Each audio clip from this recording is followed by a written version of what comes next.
वाल्मीकि जी ने पहली धारा बताई है कि जिनके श्रवण समुद्र समाना, कथा तुम्हारी सुभग सरिनाना।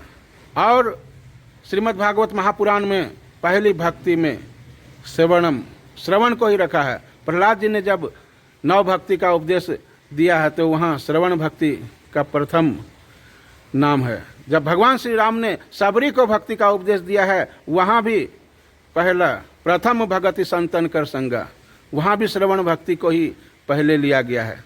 सबसे पहले मनुष्य श्रवण करता है। अब दूसरी भक्ति है भरहि निरंतर हो ही न पूरे, जिन तिनके हिय तुम कहूँ रूरे।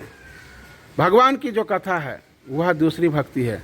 कथा सुनते सुनते यदि मनुष्य ऊब जाए तो समझो कि उनकी भक्ति नहीं है उनके अंदर उतनी लेकिन कथा सुनते रहे और कभी मन में ये नहीं आए कि हमने बहुत कथा सुन लिया और बार बार कथा की अभिलाषा बढ़ती जाए, तो यह एक प्रकार की भक्ति है। निदरहि सरित सिंधु सर भारी, रूप बिंदु जल होहि सुखारी।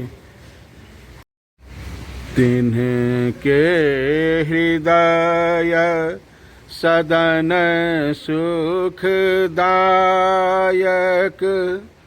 बसहु बंधु सिय सह रघुनायक।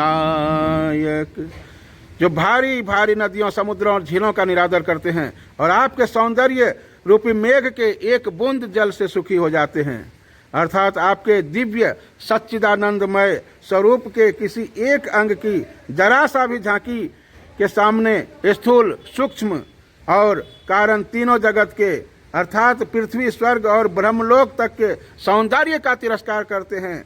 हे रघुनाथ जी, उन लोगों के हृदय रूपी सुखदायी भवनों में आप भाई लक्ष्मण और सीता जी सहित निवास कीजिए। ये है भक्ति की एक धारा, जहाँ ब्रह्मलोक तक के जितने भी सुख हैं उस सुख को त्याग देने की भावना है।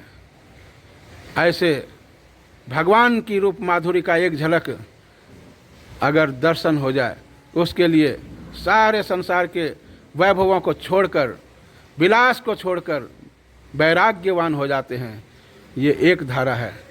तब रूप माधुरी का दर्शन होता है और उनकी एक बूंद। और कुछ लोग तो कहते हैं कि भगवान के जो अंश हैं, ऐसे संतों का दर्श प्राप्त करके भी जो सुखी हो जाते हैं।